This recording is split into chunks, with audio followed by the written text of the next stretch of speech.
let's talk about something we all do, but maybe don't always love doing. I'm talking about small talk. And what's wild is that there's actually a simple formula behind it, something you can totally learn. You know that feeling, right? You're in an elevator or the checkout line, maybe waiting for your coffee, and there's just silence. It can feel so heavy and awkward. Well, the good news is there's a super simple way to just pop that bubble. And that quote? That's really the heart of it all.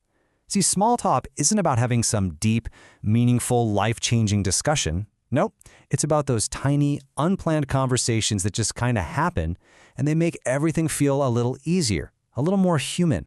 So here's how we're going to break it down. We'll look at the simple opener, how to build a small bridge, the art of responding, making that graceful exit, and finally, we'll get into why this stuff actually matters. All right, Section 1, the simple opener. So, how do you even kick one of these things off? The secret is, well, it's almost laughably simple. You just look around at what you both share. And this is what's so wild. The formula is literally just 2 steps. First, you observe your shared environment. Second, you just state the obvious.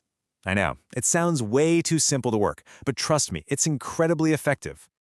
Okay, think about this. You're standing in a super long line. You just turn to the person next to you and go, "Wow, it's really busy today." Boom, that's it. It's an instant, easy connection because, hey, you're both stuck in the same busy line. And of course, there's the absolute classic, the weather. Saying, "Man, it's so hot today," isn't about giving a weather report, right? Nobody's learning anything new. It's just an invitation to agree, to share that tiny, common experience. It's totally effortless. Okay, one more just to really hammer it home. Feels colder than yesterday. See? It's just a simple observation. It opens the door just a crack for someone to nod and agree, and that's all you need to get started. All right, so you've made your observation. Now what?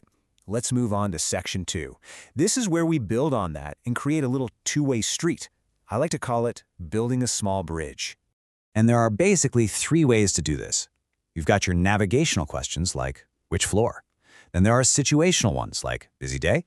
And finally, observational questions like noticing something cool and saying, hey, that looks really good. Let's take that navigational one, the classic elevator scenario. Just asking, which floor?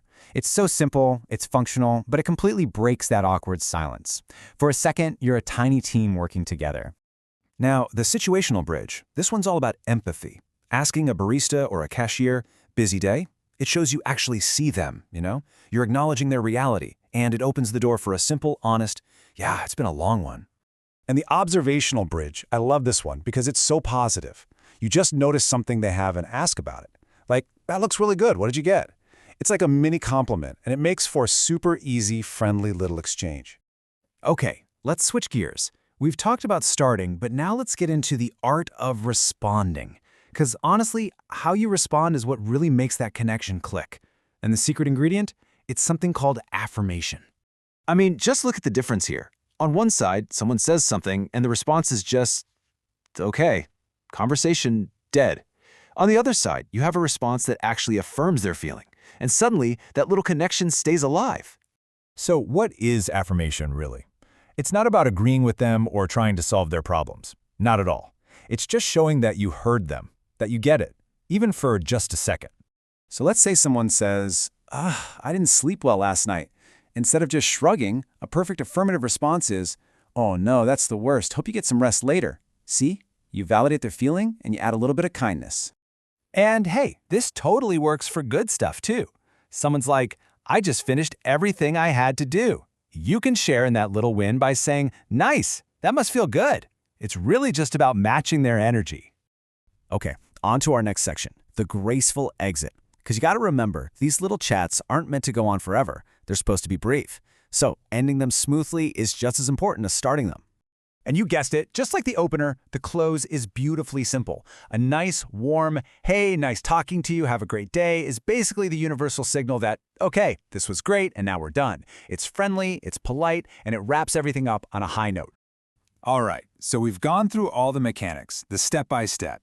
But for our last section, let's zoom out a bit. Let's talk about the big why. Why do these tiny little conversations even matter in the first place? Because here's the thing. The goal of small talk, it's not to solve world peace or to bare your soul to a stranger. It's a social lubricant. It's a tool we use to smooth over the rough edges of daily life, to create a momentary human connection. It just makes everything feel easier. So, the next time you find yourself in one of those quiet, kind of awkward moments, don't see it as something to avoid. See it as an opportunity. You have the formulas now. So my question to you is, what small connection are you going to make today? If you like this, give it a like so we know, and follow for more real-life English tips you can use every day.